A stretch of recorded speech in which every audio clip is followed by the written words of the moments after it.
today's webinar. I just have a couple of announcements before reintroducing Omar. We have our workshop, community workshop later this month, and we have already a new, close to a full schedule is ready. If you click on the first, you scan the first QR code. And just a reminder for virtual participants to please register, because that's going to help us place you in breakout rooms that have your interest in mind. The second is some awards. We have some awards.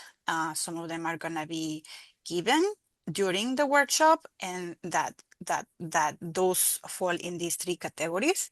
You can nominate a colleague or two by April 8th. That means 1 week. You have 1 week to nominate using the form with this code for three categories: mission and leadership, best working group member, and verification. The second kind of awards that we have are what we call the community awards. And with this code, you can go to the page where all of them are described.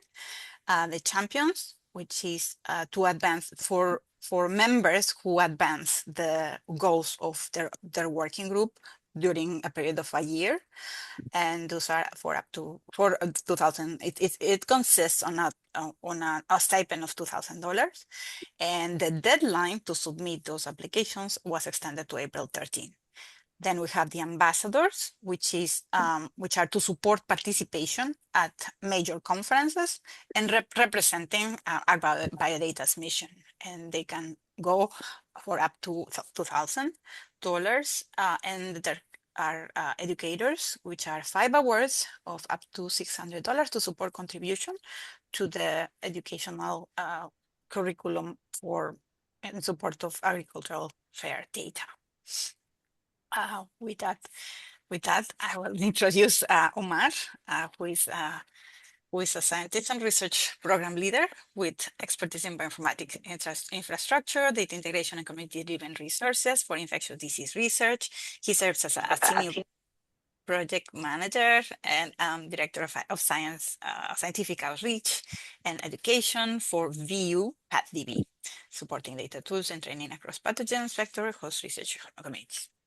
With that, welcome, Omar, and please go ahead, share. Okay, thank you, Marcella, and everybody for joining. And as you can see, I don't have a beard anymore. This was maybe my COVID beard, which took a few years to shed off then afterwards.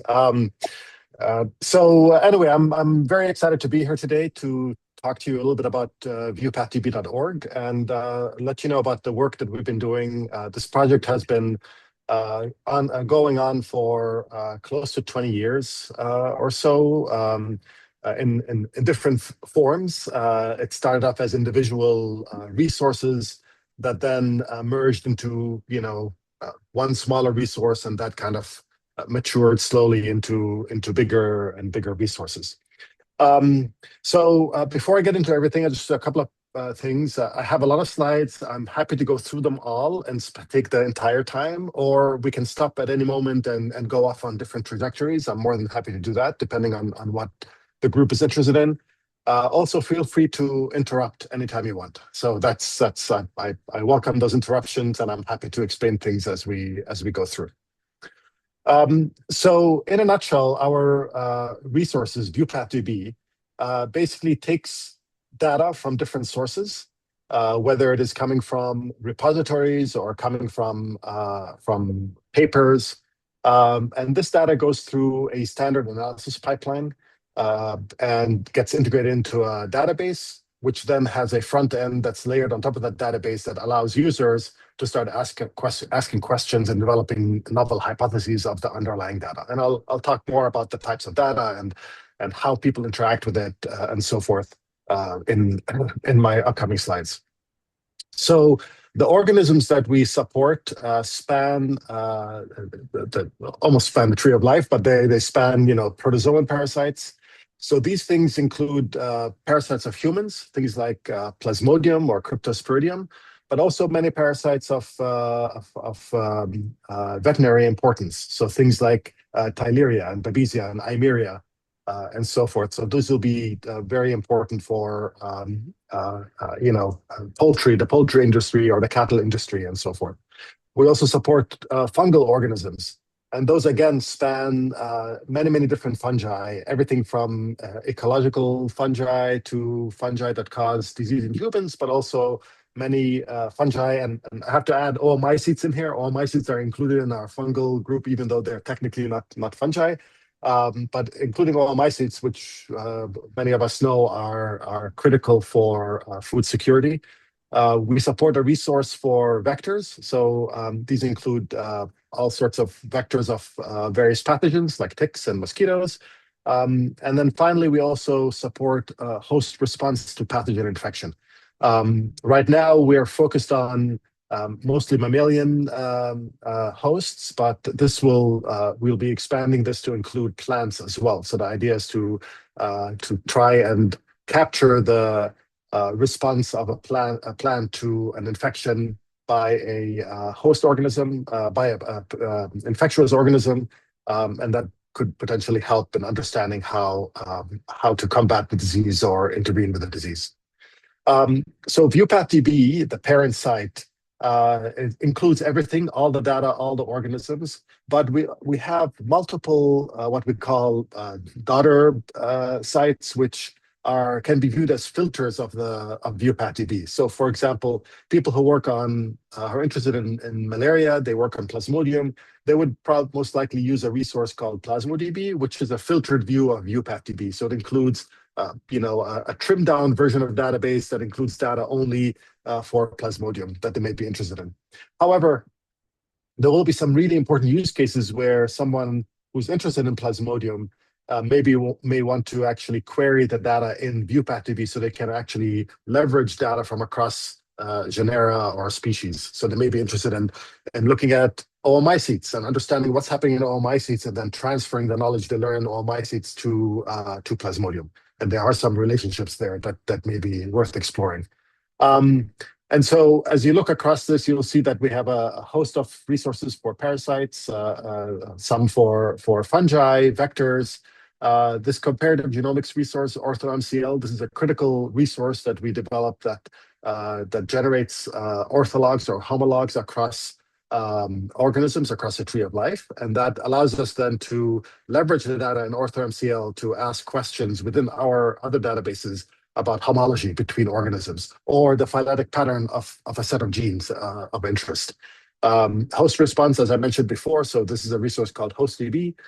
Two other resources that I will probably not talk about today. One is called ClinEpiDB, which is very different. Both of these actually are very different from the genomics resources. The ClinEpiDB focuses on clinical epidemiologic data, so looking at study level information and integrating that and allowing sort of the harmonization of the data that's integrated and allowing people to explore that data. So the studies that are included in ClinEpiDB include things like studies from a longitudinal study or cohort study in Uganda where samples were collected over a period of time from multiple different locations. And then there's a lot of information about the samples and where they came from. Everything down to the type of roof on the house, to whether the people in the house owned the car or not, to how many times did people in the household contract malaria, right? And so being able to query all of these things at the same time is kind of a key thing, is to integrate everything together. And MicrobiomeDB is also a similar thing, but obviously focusing on microbiome data and ability to explore data from various microbiome studies or integrating your own data to explore it in different ways. So as I mentioned, our resources have been around for a while, and we do measure we have metrics for many different things, as I'm sure many of the databases represented by AgBio do. One measure is to look at our citations, and over the years, our citations have been pretty steady, and right now we're averaging around 2,000 citations annually, which is quite good, and that encompasses all of our resources. And we use Google Scholar for assessing our citation index, at least.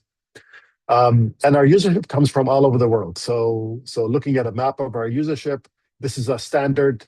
At any day, if I look at where our users are coming from in the world, I'll get a map that's similar to this. Basically, every continent in the world has access, and obviously multiple countries from every continent. There are some heavy hitters, so many European countries, the US, a bunch of South American countries, China, India, Australia. So depending, and all of these also, if you look at their specifically what organisms or what diseases they're interested in, you can stratify these in different ways. A key thing in a resource like VEuPathDB is this ability to curate data sets. This is a critical aspect of our resources, because without curating the data sets and making sure they're cleaned and described properly, everything else downstream becomes problematic, or at least becomes harder to do. But once the data is cleaned, it goes into our processing pipeline. Again, we have standard processing pipelines that we apply on all the data. And before any data is released to the public, it's quality assured. And we do this in multiple different ways. One way is obviously internally. We take a look at it, a human being takes a look at the data, looks at the publication, and decides whether the data matches or is you're getting results that are expected. But also we ask the people who generated data, so the researchers out there, we give them access to the data pre-release, and we ask them to quality assure their own data. And that typically has a lot of traction and has been very powerful in making sure that the data can be relied upon. And then ultimately we have versioned releases. So another way I guess I wanted to describe our resource is that you have these different layers. You have a data layer, which includes the database and the various pipelines and the data files. This then includes an application layer, which provides computational access to the resource, and then a web interface, the interface that our users interact with, which then interacts and sends requests to the database and displays results on the front end, on the website. And so if you're looking at a typical user, they will start asking questions in the database. So on the website, these will send out queries using the API, so web services and so forth, so computational access of the resource.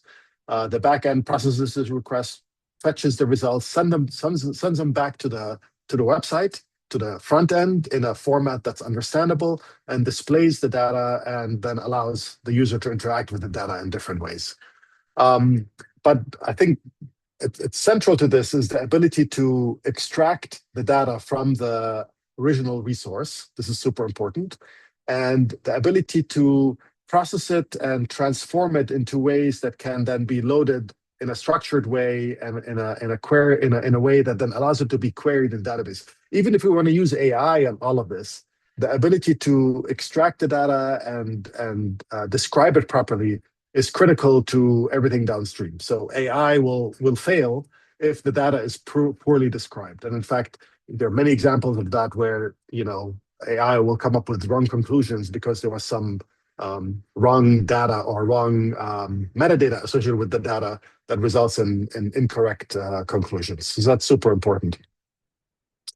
I like to sort of use this analogy for how people access our resource. So that our users are these people sitting in a restaurant. They come here, they will look at the menu, and they will pick from the menu what they want. They let the waiter know. The waiter or whoever this person is, they have multiple roles, but they're in the kitchen here. They're labeling all the ingredients that go into the kitchen, and they're marking them in different ways. So they're doing some proper curation of their data, proper curation of the ingredients. This goes into the kitchen where the chef is going to transform this data. So they're going to mix things together in different ways, pull different items from the shelves where they're properly labeled and everything, and ultimately produce whatever the customer, the user requested, which then is presented back to the user on the front end, so on the website. And then the user can take a look at this and they can taste their meal, and they can decide whether they like it or not, and whether they want to add more salt to it. They may want to modify things slightly. They may decide, oh, next time I come back, I am going to order a side of whatever, cucumbers or whatever they want to eat with this meal, or they may decide they don't like it at all and they're going to try something completely different. And hopefully, they won't decide never to come back to this particular restaurant. So the goal is that the user never leaves thinking that they will never want to come back to a particular restaurant, because that would be obviously bad news for the restaurant and also bad news for a database. So ultimately, we try and put things out on a production level releases. So every 2 months we have a release. These are staggered. So whenever a cohort of our team are working on the following release, basically, while the previous release is already coming out the door, right? So there are lots of aspects of these releases that can be staggered and done in a way that allow us to put out more releases. We've had a little bit of a hiatus of releases over the last year and a half due to the funding issues, which I'm happy to go into further. However, we're back to just the last week, we released our first beta release of all of our resources with new data and new functionality, some exciting tools. And then we're hoping to get back on this bi-monthly release cycle over this coming year. Okay, so I'm going to pause here for a second, and before I get into some of our searches and the data, and ask if there are any questions so far, or any comments that people have. Or I'm happy to expand on anything that I described so far. I just had a question on the Google Scholar citations. You went a little bit fast, but do you have any tips for curating the Google Scholars? Because to me, you get a lot more than you need. Right. So we use, for the Google Scholar citations, we just use a long search, right? And we ask for the names of our resources, these databases that typically people cite in Google Scholar in their papers. So often people will say, oh, we use PlasmoDB to do XYZ, or we use VEuPathDB to do this, or we use TriTripDB to do this, but they don't necessarily cite the paper that actually is the paper that people should cite. It's like when people say, oh, I use BLAST to align my sequences, but then they don't cite the paper, the BLAST paper, for example, the BLAST alignment tool paper.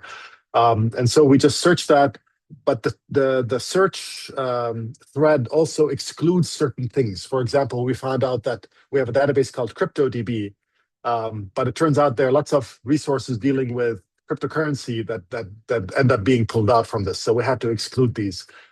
We excluded things like patents and stuff like that from the search. So in the advanced Google Scholar tools, you can actually tailor some things a little bit and look at that. Yeah. So I hope that answers your question, but I'm happy to share that. Actually, in fact, that's publicly available on our resources. If you go under the About menu, you can go and look at our citations, and it'll take you to the Google Scholar search, and you will see our thread that we use for search. It's not that complicated. It's pretty straightforward, but yeah. Oh, great. That's useful. Thank you. Yeah. Leonora? Yeah. Oh, yeah, sorry. I was sort of on a similar kind of a thread.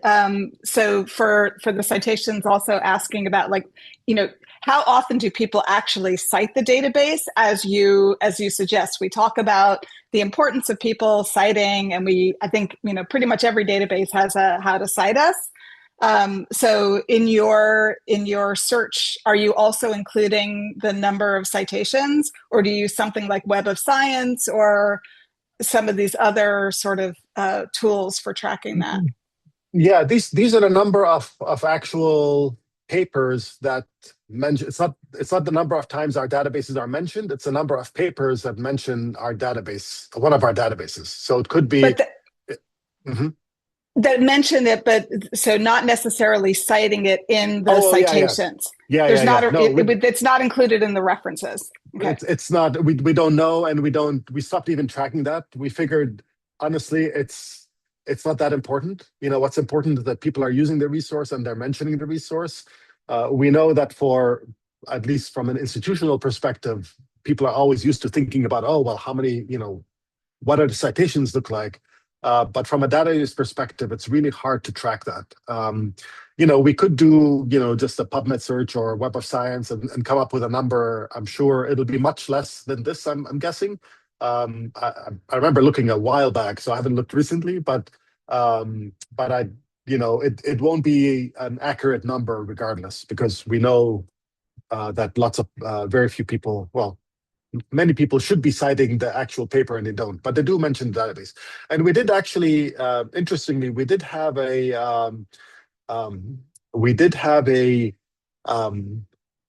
campaign to get people to cite us more frequently, and especially in presentations at conferences, because we would often go to a conference and you're sitting there in the audience and you realize, oh, this whole session, every single talk used one of our resources, but nobody even mentioned the resource. And we thought that seems kind of, for us, we don't care, but if there are funders in the audience, that's becomes super important, right?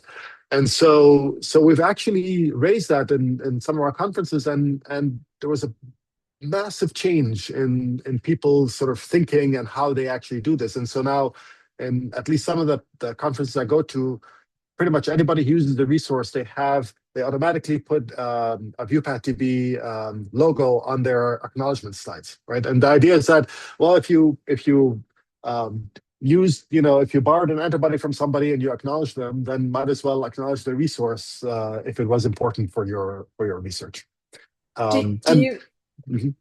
Do you give them, when they download the data, like when they do their queries, does it come with some metadata that says, like, this data was extracted from VEuPathDB on thus and such of a date, and thank you very much, and cite us this way? Yeah. Would it be possible? It's an interesting idea. So most people, when they query our resources, they're running searches on the database itself, and they're coming up with the results, and they're not necessarily downloading whole data sets. We haven't thought about it. That's a nice idea, is that to basically, anytime anybody downloads anything, that it comes down with a line in there that says, this data was downloaded from VEuPathDB on this date or something like that, almost like a signature, and then this way it'll be a reminder for them. It's a good idea. Yeah, we haven't thought about that. Yeah, it's a good idea. Okay, so let me move on to data types. So as I mentioned, we are genomics databases, omics databases. So most of our databases, we include basically anything that is considered omics. So whole genome, whole transcriptome, whole, you name it. And here's just a small listing of those. And our goal always is to try and integrate this data in a way that the user can ask their own questions. So that's really important to us. So we would love to, anytime we load or integrate a data set into our resources, obviously the goal is to be as close to reproduce as close as possible the conclusions that the authors came up with in their publication. I can tell you that in many, many cases, can we reproduce it 100%? The answer is no. Can we get close to it? The answer is yes. So most of the data we have loaded, it's, you look at it and you say, oh yeah, they get, the data looks pretty congruent with the data that was published, but will we get every single thing that they mentioned in their publication exactly? The answer is no. And that has to do with the way data is analyzed, the way data is processed and so forth, the changes in algorithms. All the stuff affects how the data is analyzed and types of results you get. But more importantly, we feel that the data is so vast that if people just want to recreate what the authors found in the paper, then they can just go and read the publication, right? And they can look at their supplemental tables. That's all available there. There's no need for a database in that case. But where the database becomes incredibly useful is when you allow people to start mining the data and discovering new things in the data. And so the tool that I want to highlight right now is a tool called the Search Strategy System. And this system allows people to go in and build an in-silico strategy, something that looks like this here, what's appearing on this page. This is from one of our resources called ToxoDB for Toxoplasma gondii. And in this case, this is a multi-step strategy that anyone can go and build. So each step represents a question, a query of the database. And these queries are linked together with these Boolean operators. So whether you want to ask to unionize the results from two searches or do intersect, ask about transcriptomic data intersected with whole genome phenotypic data, then look at subcellular localization data, include your own data, your own analyzed data, and then look at, in this case, post-translational modification. The idea is that with these tools, a user can go in and start asking their own questions. And so how would a person do this in real life? So you would go in and you'd come in with your big question. And the idea is that, can you break down this big question into smaller components? And I'll describe this in a bit more detail in a second. What kind of data types can be used to answer those smaller questions? And then how are you going to combine all of these results? And so as an example, again, depending on time, I'll go through the example, but if I wanted to identify a possible new or novel vaccine candidates for Plasmodium, that's my big question. Can I break it down into smaller components? And so, I would break it down to something like this. This is one way of doing it. There are many other ways of doing this, but I can say, well, my vaccine candidate should be secreted. It should be expressed in the stages of the parasite that are most likely to be exposed to the immune system. I want these genes to have a few number of polymorphisms, although you can argue that maybe having a high number of polymorphisms would suggest that they're at the interface with the immune system, and maybe those are the ones that you want to look at. The genes must be essential, and they should not have any orthologs in mammals, because you don't want to generate vaccines against something that may elicit a self-response. And then you can ask, well, are there data types or data sets that can actually answer these questions? And so for secretion, you can definitely look at signal peptide predictions or transmembrane domain predictions. For expression at particular stages, you can look at RNA-seq data or microarrays or proteomics data. For polymorphisms, you can look at this resequencing data from field isolates. For essentiality, you can look at whole genome knockout experiments. And then to look at orthology in mammals, you can take a look at the data from OrthoMCL, which allows you to leverage that data and define the phyletic pattern of your set of genes. And then as you build this strategy, then you start thinking about, well, how do I connect the different results from the different steps? Okay, so if I go to PlasmoDB, for example, and I decide, okay, I'm going to go ahead and start this query, I can go here on the left-hand side on any of our resources. Since they're all built on the same infrastructure, whatever is done in PlasmoDB can be done in any of the other databases. The only difference will be the type of data that's available in there. So I can quickly filter, and I can go in and look at all of these searches, or I can filter them by starting to type a word in here. So I can start typing signal in here, and you'll see, oh, there's a search here for predicted signal peptides. Once I engage this, I can select the organisms of interest and click on Get Answer.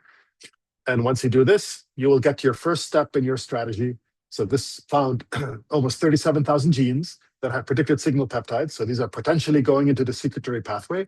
And then you can either stop here and say, okay, this is all I wanted. I wanted all the secreted genes, or you can now start building this further. And in the vaccine question, I may decide to add additional things in here. So for example, I may be interested also in finding genes that have a signal peptide, but also that have a transmembrane domain or have one or the other, right? And so in this case, you can go ahead and click on Add Step. Once you click on Add Step, this opens a pop-up window. You have a pop-up window here. I can search for another search that I'm interested in. In this case, I looked for transmembrane domain. I selected union because I'm interested in anything or all, basically. And then for each search, you have a page that gives you different parameters. So the idea is to allow you to change the parameters. In my case, I'm interested in any gene with any transmembrane domain, but I could have, for example, decided to focus only on genes with 7 transmembrane domains, so I could change these numbers if I wanted to. And then once you run this search, you will get a 2-step strategy now. In this case, I used the union, so now we have a large number, about 120,000 genes. met both of these criteria. Okay, and so now I can continue building this. So I can go further. I can look for transcriptomics experiments in the database, and then I can pick the experiment that I find interesting, or I think is going to be the one that gives me the answer that I'm interested in. And so I can, again, play around with the parameters of the search, and then run the search and now get the results that match all of these criteria. So now I found genes that have a single peptide and or a transmembrane domain and are expressed at a particular stage, and there were 606 genes that met those criteria.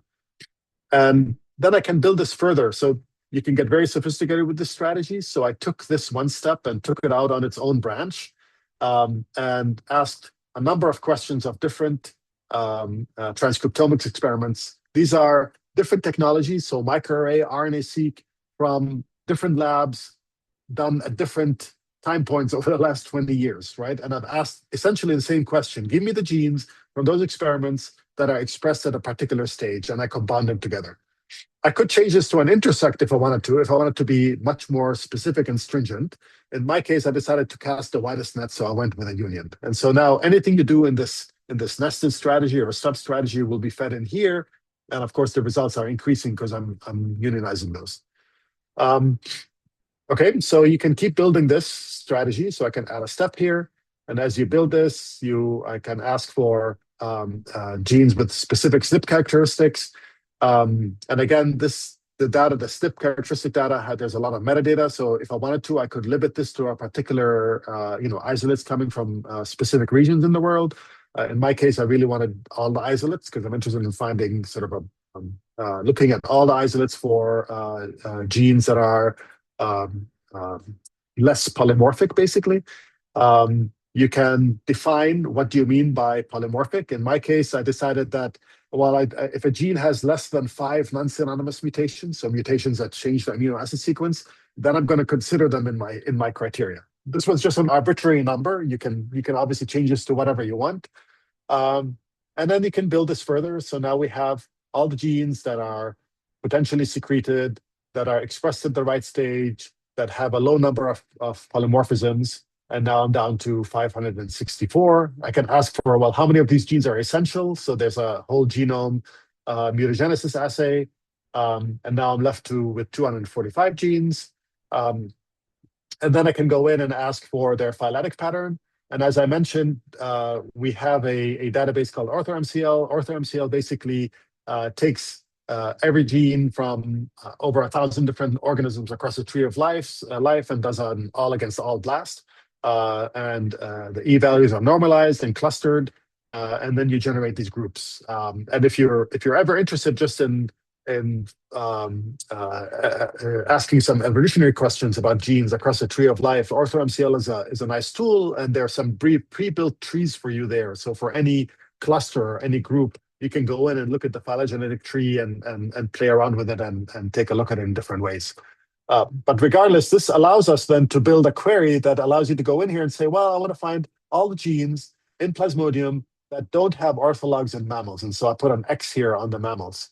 And when you do this, it tells you how many genes it found. And then out of yours, there are 158 that met my criteria. So now, based on all of these search criteria that I asked, I'm left with 158 genes that are potential vaccine candidates, which you obviously will then want to look at further and look at more closely in your results. So you can scroll down, take a look at them. You can run various analyses on your results, like goal enrichment analysis or metabolic pathway enrichment analysis, and take a look at them and look at these enrichments in different ways. You can edit any of these steps at any time. So because all of this is stored under your profile, this search now, whenever you run a search in our databases, it's stored under your profile, and you can come back to it at any time and take a look at it, or you can modify any of the steps and change it. So for example, as I was talking about earlier, that in this case, I was interested in genes that have a particular SNP profile, and I excluded them from my results, but I may decide that actually I want to include them here. So I could, if all I need to do is change this Boolean operator from a minus operator to an intersect, right? And so I can mouse over this, click on the edit button, and then change the parameter to union. And now once you do this, then the results percolate downstream. And you can modify any of these steps at any point, or duplicate the entire strategy and modify it. Okay, so, and of course you can share this. So if anybody's interested in taking a look at this strategy, you can scan this QR code, or I'm happy to post it later on. And once you go to this, once you go to the website, the same exact strategy will open up in your own workspace. We do require people to log in right now. So if you do this, might require you to log in. And that's a new thing as of a year and a half ago due to the funding situation. And I'll talk about that a little bit more in a bit. Okay, I'm going to stop here for a second and then see if there are any questions.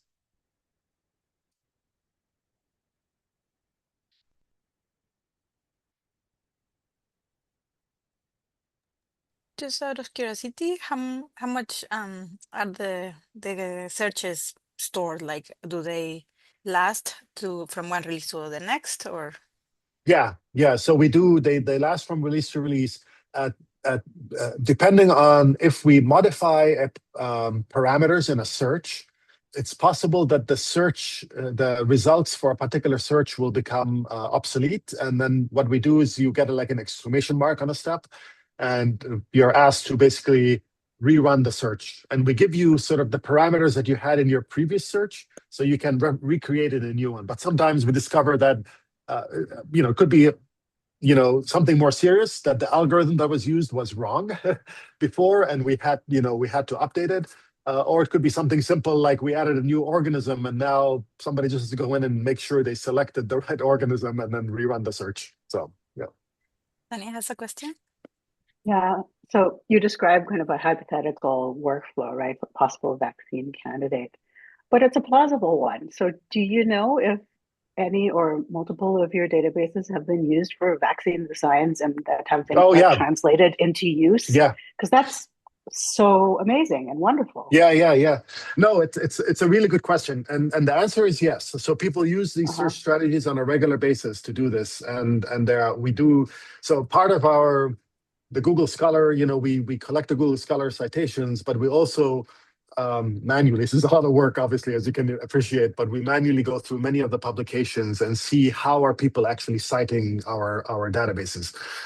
In many cases, people are simply citing it, we downloaded the genome from here. And to me, that's a use case, but it's not a terribly exciting use case, because you can download genomes from many different sources, and we are not necessarily, we may be the best source for one genome, but maybe not the best source for another genome. And ultimately, if you know how to modify the genome, you don't necessarily need to get it from a particular source. But we do track publications where they actually use our resource for more discovery-based work, and there are a lot of examples like that. And we try to sort of highlight these in different places. We've conducted a number of user surveys over the years and collected information like this from our users. And we have a lot of examples like that where people, exactly the vaccine candidate example where there is a vaccine right now in trial, at least one in trial right now in clinical trial that was basically the scientists actually attribute the databases to that. But there are many examples like that. Yeah. Yeah. Thanks. Go ahead, Monica. Yeah, I agree. This is a cool feature. And I was wondering, so thinking about the curation aspect that goes into preparing all the various data sets that then would enable this sort of integrated search strategy, and thinking, from, I know more of the vector examples and gene expression experiments, and, people using SRA and defining the metadata in certain ways, but it's not always descriptive of what the actual experiment is. So how much, if I were to do this sort of thing, not a vaccine candidate, but try to extract, from all the mosquitoes that you host, whether they were in diapause or not, for example, when a gene expression experiment was conducted, like how challenging have you all found it to actually streamline the metadata across such a vast taxonomic range when, even within Right. like arthropods or insects or even mosquitoes, I am pretty sure that the metadata itself, the model is probably not. There's no controlled vocabulary for diapause. No. I mean, that's a really good point. And so I think one model, a critical model that we use is we want it to be good enough but not perfect, because in our case, I think in the case of metadata, what is the expression? The perfect can be the enemy of the good, right? And so you can easily be stuck in a situation where you're trying to get the metadata perfect, and then you never get anything out there just because some missing things. And I agree. I can tell you the number of times I looked at a paper or at an SRA data set where the samples were labeled 1, 2, 3, 4, 5, 6, 7, 8, right? And you're like, okay, well, what are these? And then you go to the paper, and then now you have to go to the supplemental pages, and then you find out, oh, that's what they were. And then you go back, and you're still left thinking, I hope that's what they uploaded, right? And there are some examples where even after data analysis, you realize that I think these numbers were flipped, right? And you have to go back to the provider. This is not sustainable, right? Something like this is not sustainable. We've done it for a few set of data sets, and we continue to do this, but it's not sustainable. One thing actually we are using AI for right now, more and more, is we're using AI to help us curate the publications to extract metadata that associated with the data that comes from the publications, right? So, and I found that incredibly useful. So rather than me going in and reading the paper or looking for the right parts of the paper and then going to the I ask AI to actually do that for me. And then it comes back and tells me, well, these are the SRA numbers. These are the names of the samples that I can give them from the paper. And then what I'm doing is I'm just proofreading what AI did and fixing it and modifying it. And that saves a huge amount of time and effort. And so we're starting to do this.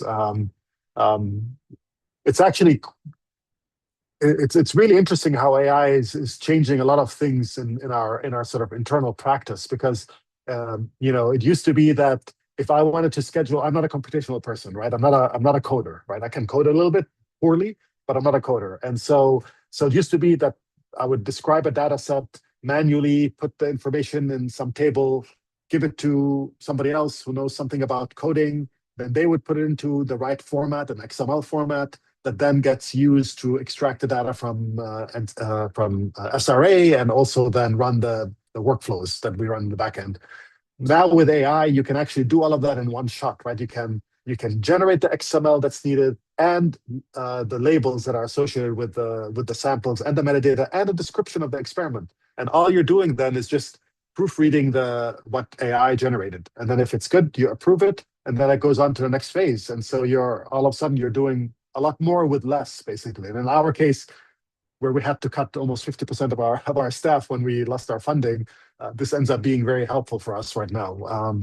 But yeah, it's a weird world where there's some positive aspects of AI that are also very scary at the same time. I mean, it's going to be very useful and you want to use it, but at the same time, you know what that means to lots of things. So yeah. Oh, cool. Thanks. Yeah. So because of time, I'm gonna jump quickly. Oh, go ahead, Nathani. Yeah, and thank you. Or Shushma, sorry. Yeah, Sorry. thank you. Thank you for such a wonderful talk, and this is very nice, like the application. So I had like two questions. Yes. One question is that when users run through these pipeline, do they get the images that are good enough to be absorbed in the publication? And often, as a reviewer and editor, we see authors bringing those and making a paper up. And so I think, one of the question is that, do the authors have more responsibility in terms of scrutiny of these data and have that kind of a reflection back? I mean, for our user community. So yeah. So that is like my thing, that how many people can produce the same thing and reporting in different ways, and Right. how should we look into that in terms of intellectual independence and growth? So there are I think there are multi-layers to your question. So I think one thing is that is the data that we integrate. So we don't generate any of the data, right? We're generating analyses and we're generating exploration tools. And then people will then generate their view of the data based on how they explored it, right? And however, we do request that everybody, when we tell them to cite our resources, we also tell them they need to cite the original data generators. So for example, if I were gonna say something about these genes, I would probably go back to the lab and test some of these, and I wouldn't publish this as a publication. Like I've had a few cases where people sent me an email saying, "Oh, so can I publish this as a paper?" And I'm like, you could. I don't know who would accept it, right? This is not a, this is, you're using it. It's like you're trying to publish a Google search, right? Or that's so from our perspective, this is not on its own. It's not publishable, but it certainly can be. It can give you a clue as to where you should guide your research in the lab, and what are next steps you should take, basically. And so that's how we try and sort of steer people towards doing that. I've maybe over the last 20 years, I saw maybe that I can remember like one publication where all they did was run a bunch of searches in our database and then published a paper in some obscure journal. And I thought, wow, this is kind of shitty, right? Or excuse my language, sorry, but but people know. Then you can take a look at that and you say, well, this is not a useful publication, right?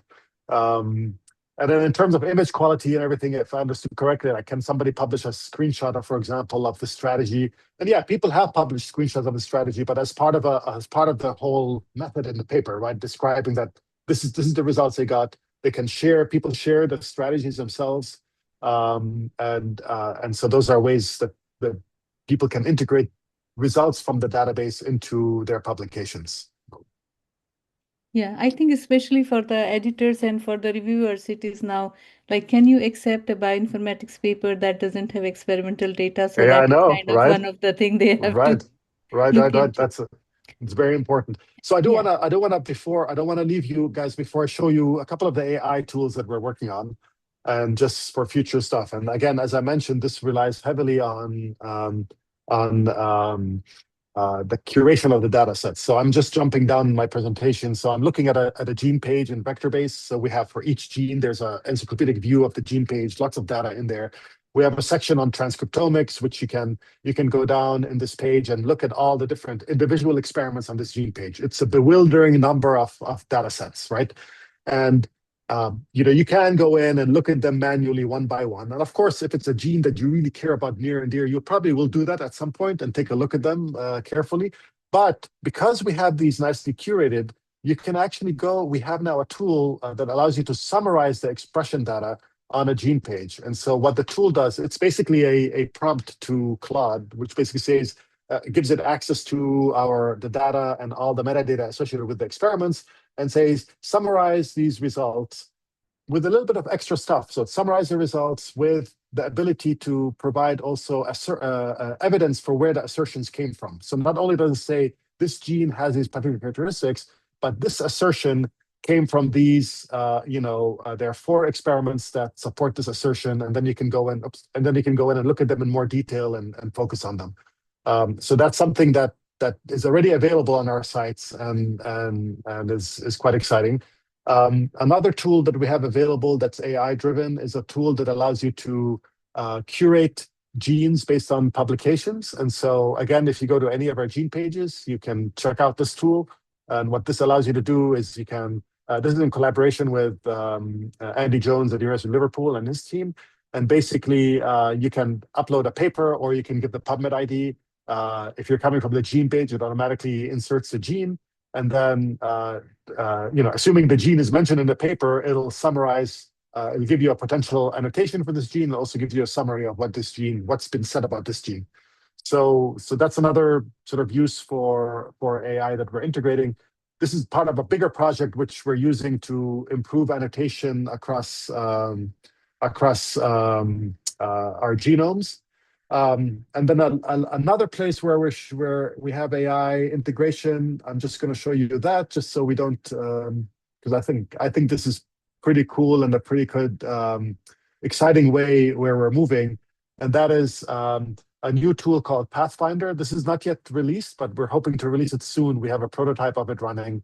But this is in collaboration with Chris Kalsenberg and Ahmed Muharram here at the University of Pennsylvania in the Computer Science Department, where the idea behind this is you'll be able to type, natural language questions to this AI, and this AI is basically aware of our database, aware of the data in the database, and is able to interact with the database using the backend APIs. And importantly, it's not just retrieving documentation from the world, information from the world. It's actually retrieving data sets from VEuPathDB, right? And so I can go in and ask a question in plain language, like, can you identify transcriptomic experiments with FungiDB that examine the response to drug exposure? And I won't read the whole thing, the whole prompt, but once you do this, the AI will go ahead and run this, look for publications out there that help with answering this question. As you can see here, it's generating a search strategy for you automatically at the bottom end here, which you can modify. And then finally, if you're satisfied with it, export it to the database. And this is an AI-generated search strategy. So the one I showed you earlier was manually. I went in and manually did it one by one. This one here was completely automatically generated by AI based on the prompt that I gave it. And so that's a big growth area that we're moving towards. We're getting close to the top of the hour, and we didn't even talk about the funding and sustainability, which is a whole another topic. But I'll stop here for a second, acknowledge many people who are involved in this project and many more that I haven't mentioned here. And I'm happy to go on longer if people want to, or take more questions.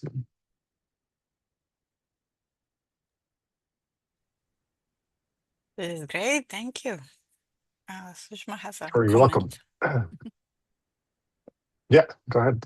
There's Leonora's question, and there's somebody else. Yeah, go ahead. Yeah. Leonor has a question, and I'm curious, and I just put our response, what we think of. Yeah, sorry. So what I just want to say that, this is we should encourage people to participate in the sustainability discussion that we're going to have. So if people want to know more about that, then they should dial in and join that conversation. Yeah, I guess I was kind of wondering about my question was with the AI summaries, whether you're generating those on the fly each time. Do you sort of run that? Because it's, doing that seems like it's very costly. Yes. Yeah. So we run them on demand. So a user, when they come to a gene page and they want to generate a summary, they run it, and then we cache the results. And so this way, the next time somebody comes, if that same gene is hit by another person and they look at the AI summary, it's already run, and so we save money there.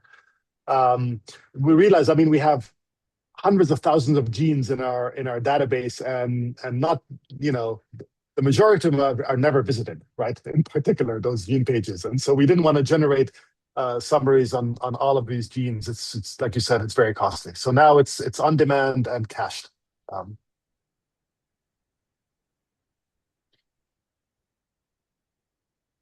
And then in terms of, maybe I can say, in terms of sustainability, I think our model, as some of you may know from previous discussions, but our model, while we continue to seek funding from funders and various agencies, our model has been that we need to expect users to subscribe to the resources. And our model has been more on a voluntary status. So we ask people to voluntarily subscribe, provide an amount. We have a calculator on our websites where people can go in and calculate how much we think they should contribute to the resource, and then they use that to decide how much they're going to pay. Actually, in the end, we leave it all the way up to the users.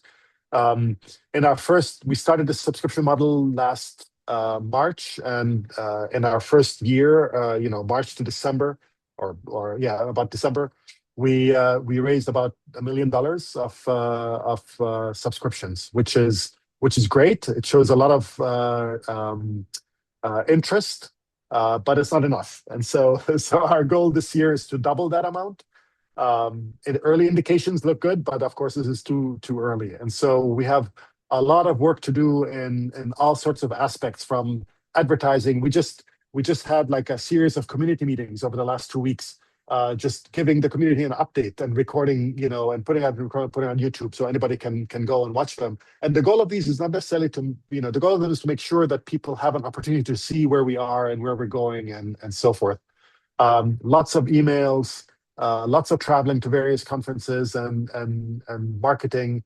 Find ourselves developing all sorts of marketing material, things that you can see on this page, like all these little cards that we give out at different conferences that show, like, what does it cost to subscribe to a database, and how does that compare to a publication cost, or to attending a conference and stuff like that. And the idea is to get people to think of a resource as another reagent in the lab, right? And so if you're going to buy a kit that costs $2,000, right, people typically find the money to buy that kit. And the question is, well, if this database is actually useful to you and you rely on it, then you should view it as one of these kits, and you need to come up with the $2,000 to pay for that resource for that year. I can go on forever about this, but I'll stop here just so we can at least have that as part of the discussion here.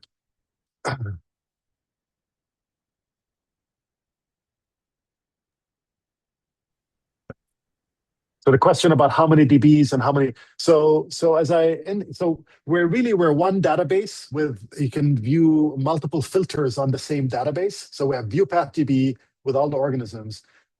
Everybody on our team, so right here, let's see if I can go to this.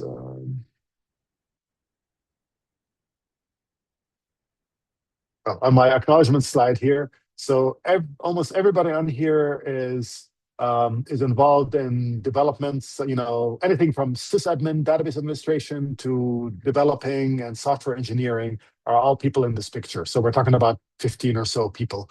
Not everybody's 100% funded. Most of the people are 100% funded, but some are sort of on different projects.